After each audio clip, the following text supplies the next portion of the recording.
Superstar Devraj राज का Bhojpuri song सुनने के लिए इस चैनल को करें सब्सक्राइब और साथ में बेल आइकन को दबाना ना भूलें। प्रेम से बोली बाबा बासुकीनाथ की।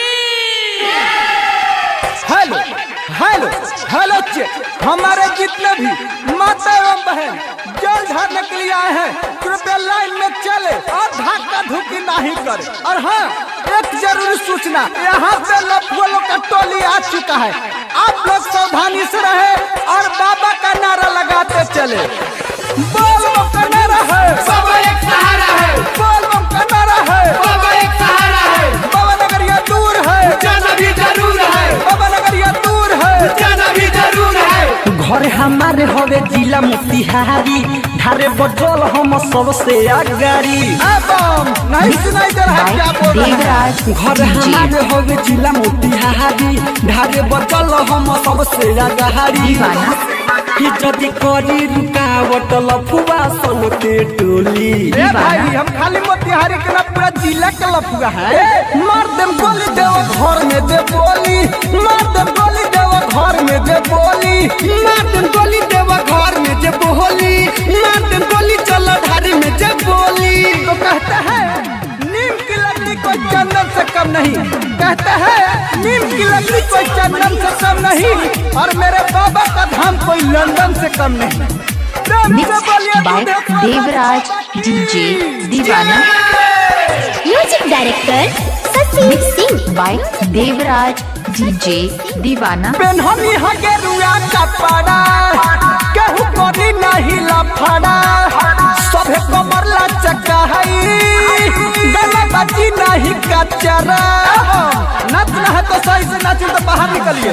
पेन्हनी हगे दुआ कपड़ा, केहू करी नहीं लफड़ा, सभे कमर लचकाई, गाना बजी नहीं कचरा। लड़की पर केहू लाला है ना नहना, नहीं तो पीठी पर टूटे लगी पहना। हारी खा के आइल बानी घर ही से भान के गोली। तो सुन लो, यहाँ लौंडिया बाजी नहीं चलेगा क्योंकि बाबा का धाम है। मार दम गोली देव घर में दे बोली, मार दम गोली जल ढारे में दे बोली, मार देम गोली देवा घर में जे बोली, मार देम गोली चल धारे में जे बोली। Hello mix by Devraj DJ दीवाना।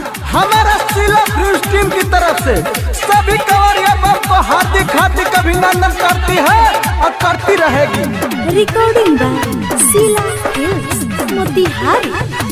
चिलम छाप जिंदाबाद, जिंदाबाद जिंदाबाद, चिलम छाप जिंदाबाद, जिंदाबाद जिंदाबाद। हमारे टीम की गौरी हेमंत जी नहीं दिख रहे हैं, कृपया मेरे बात को सुने तो साउंड के पास आए। बोल बम का नारा है, बाबा एक सहारा है, बोल बम का नारा है। सुना ससी राइटर राधे, चला जानी आगे आगे, लाइन में रह तू खड़ा, नहीं तो लाठी लगी बाजे।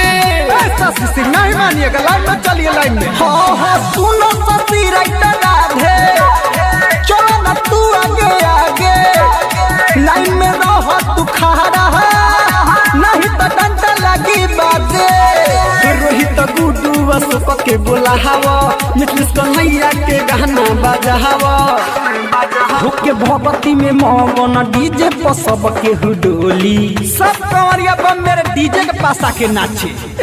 मार दम गोली देव घर में दे बोली, मार दम गोली देव घर में दे बोली, मार देम गोली चल ढारे में जे बोली, मार देम गोली देव। DJ Devraj Raj. Mobile number 85 39 85 03 30। 58